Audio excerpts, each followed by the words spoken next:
Nnachi is, as you have just seen there, an energy and infrastructure expert, joins us in our Abuja studio this morning to discuss the impact of COVID-19 on our infrastructure now and, maybe post-COVID-19. Thanks for joining us this morning. Well, first of all, let's begin with the obvious infrastructure that is under pressure now, our healthcare infrastructure. How well do you think we're doing? Thank you for having me on this program. On our health infrastructure, we have a lot of work to do. At least we have to see a reason that our infrastructure in the health sector has been tested and we can really tell ourselves the truth. The other day, the secretary to the government was saying that he didn't know that this was this bad, that the level we have is this bad. But it's an obvious truth, because when you jump into the plane and travel abroad from all your treatment, you wouldn't know it is this bad. But the fact remains that a lot needs to be done. We need to improve on this infrastructure, which is very key. From the laboratory end to the medical treatment end to the medical management end, it still indicates that a lot need to be done. But it's also an opportunity for the government to see what kind of investment that could be done, either from the government side or from the private sector side, because there are private sectors that are willing and ready to make that investment, which is very critical. So if the government provides the necessary framework, such an investment could be done, and done with a very speedy hand. As a country, even if we don't have certain things put in place, there should be a coordinated approach. From the federal government to the state government, there should be a clean policy that every state government should be able to establish an international standard medical facility.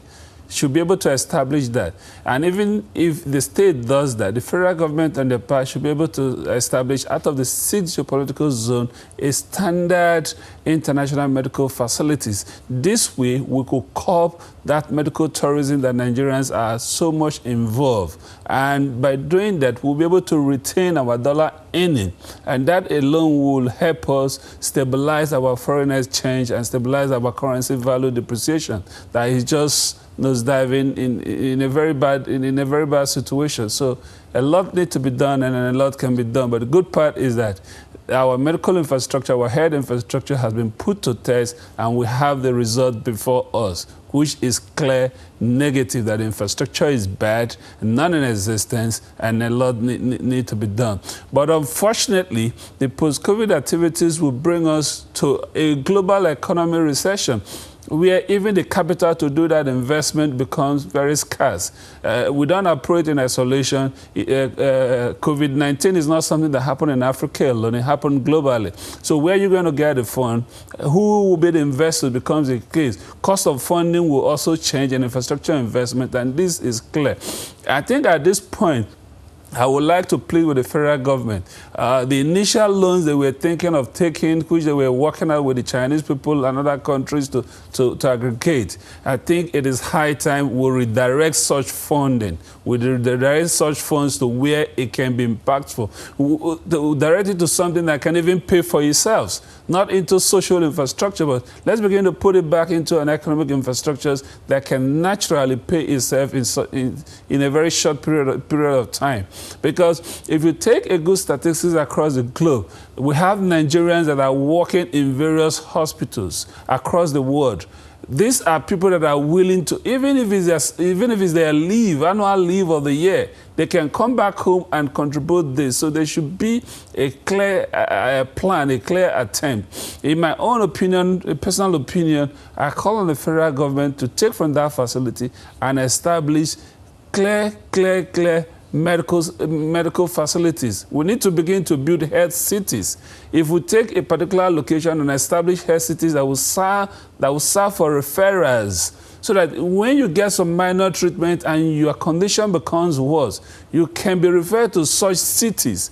and such cities will serve us. And these are models that have been created. That's actually quite aspirational, and I'm pretty sure that, like you, many other people may be thinking about that. But we have a clear and present issue on our hands right now, which is the fact that we are fighting a war that, against an enemy that we can't see with our bare eyes.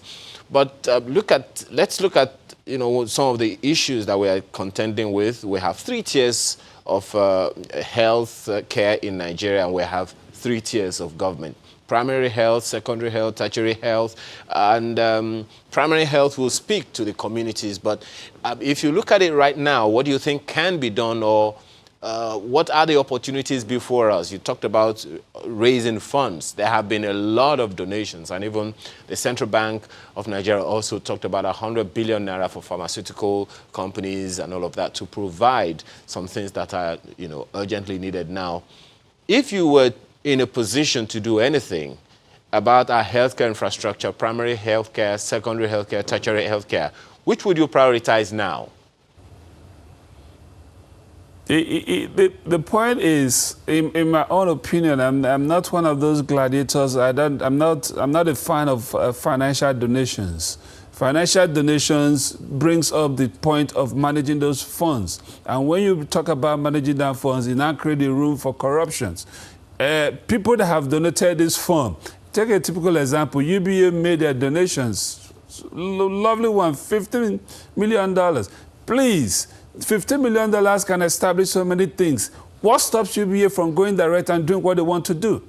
That facility becomes available to use, because when you put this fund, you're going to subject it into financial management of these funds. The fund administration may even take 30% of it, and it loses its value, it loses its worth, it loses the impact. That becomes a concern. So we will expect these individuals that are making these clear donations. We don't need to get to this situation before you know what to do. These things should have been done, but that be the case. Take a typical example, someone like Dangote Group. It has the capacity to establish a hospital. It has the capacity to call all kinds of investors to make donations. People have earned economic credit. People have earned economic worthiness of fund attractions. Can they exploit for the good?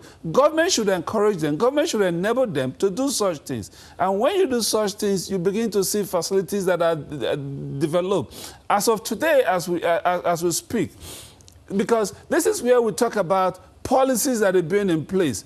We make from, let me pick at it, you were reading today, for the month of March, the federal allocations that were shared is over 700 billion. Unfortunately, I don't think there will be something to share in October and upward. That is a clear fact they're going to face. But the point I'm trying to say is that these funds are shared from the federal allocation. At this point, federal government should be given a guideline and making a clear definitions of what it is. What stopped every state to have testing facilities for this? What stopped every state? Some states are still saying, oh, I don't have it. Because you're not testing, you don't have it. When you test, you will have it. If you don't test, you don't have it. Mr. Nnachi, we're gradually moving into the realm of the health professionals, even though you didn't quite answer that question about the primary, secondary or tertiary healthcare, which one should be the focus right now? I was trying to drive to a point.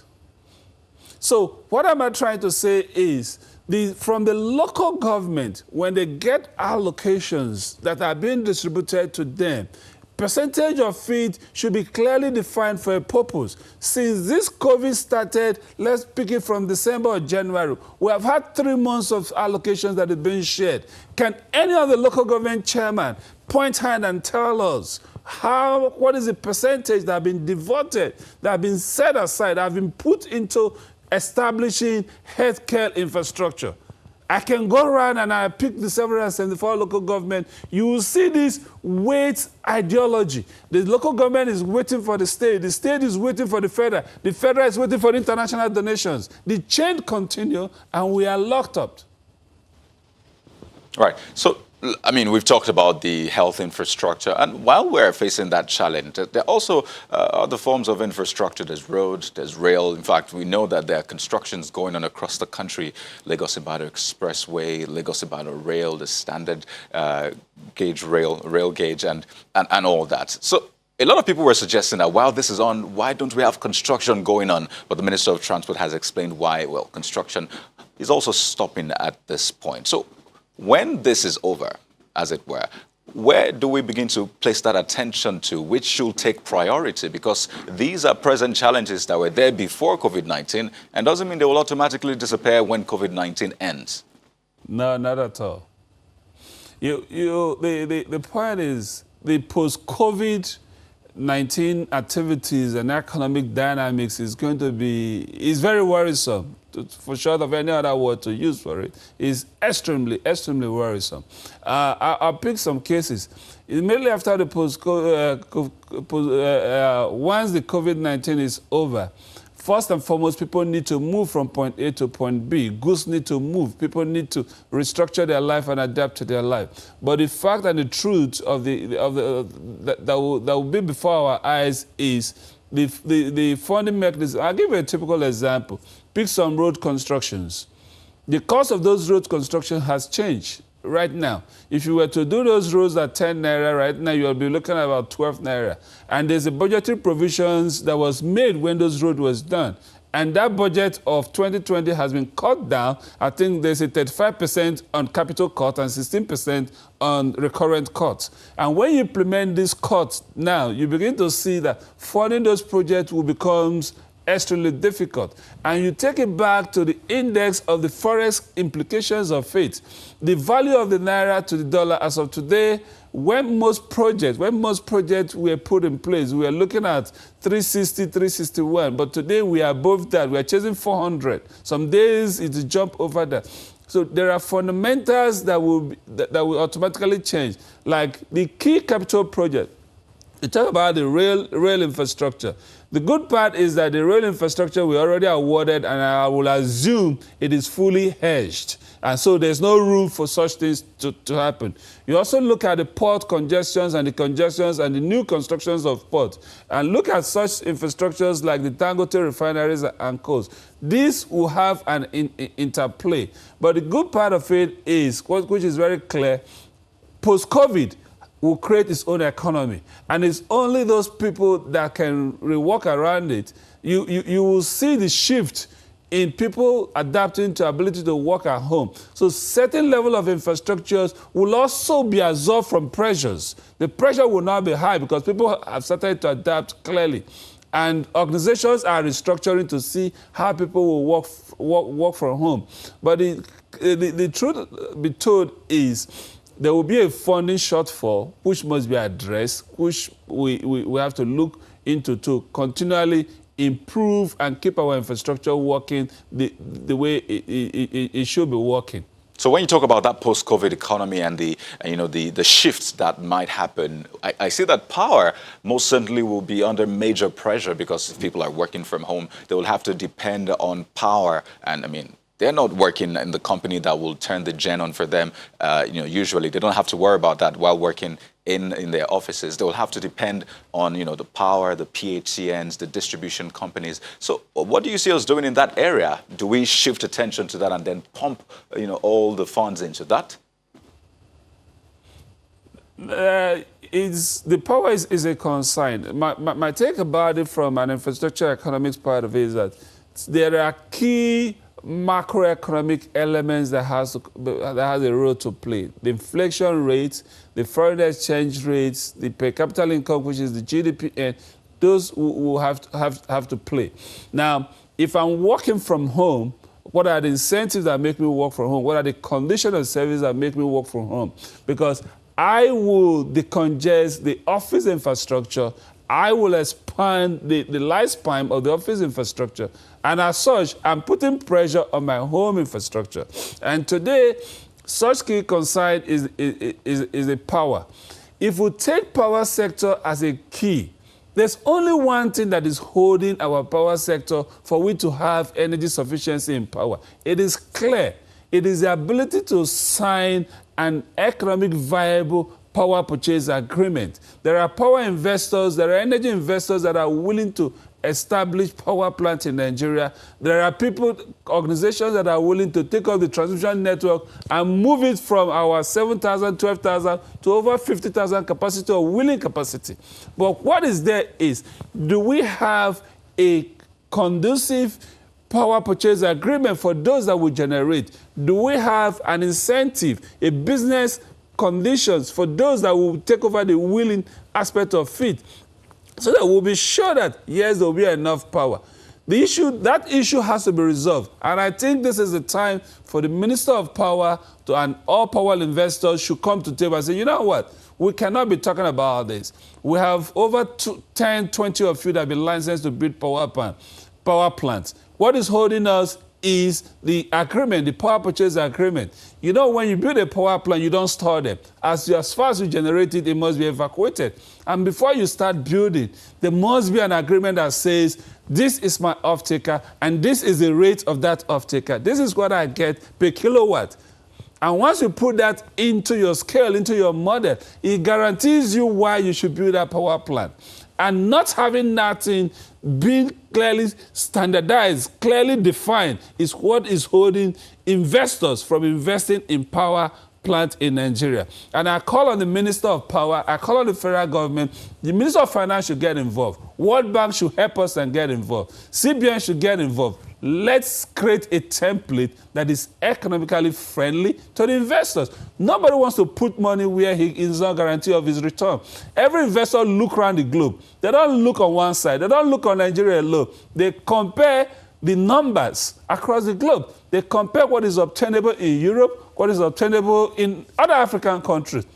They compare what is obtainable in India. Okay. And when they put up their model, the model tells them what is right and what is wrong.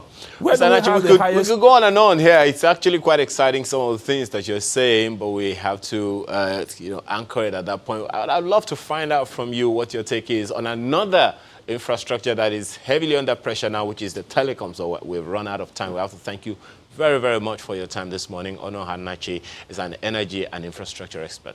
Thank you for your perspectives this morning. All right, we're back in a moment to take your feedback. Please stay with us. Well, that's some of the messages that have come via Twitter this morning, but we received some mails yesterday from you, and well, this one is from Ikenambelu. For those who are on lockdown, especially couples, I have an area of concern. The mail reads, the adequate agency should also be advised to educate couples and families about the need for family planning, because this will be a catalyst for population explosion. As you're providing food and relief items, make birth control pills available. Thanks. Okay, that's an angle to that. Well, next one. Well, he begins by saying, this might sound crazy, but let's hear what Samson has to say. He says, let us start preparing for the next pandemic or pandemic-related issues now. Our survival of COVID-19 is in the hands of God because of the weak preparation on ground. Issues of demography and identification of every human being and structure in Nigeria is key. Samson Oderinde says that. Anthony Oladeji is writing from Denmark. He says states across the country are calling on the federal government to establish more COVID-19 test centers. What does it take for states to establish test centers themselves? Unless I'm missing something, I believe our state governments need to step up a bit more in the fight against this virus. That's from Anthony in Denmark. Well, you did hear the last guest also talk about that in terms of the waiting syndrome, states waiting for federal government, local governments waiting for the states, and so on and so forth. Well, that's our show today. Thank you so much for watching. Have a wonderful day, and please stay safe. I'm Ayo Makinde. I'm Kairo Kikiolu. And I'm Malpe Ogun Yusuf. Please always take responsibility.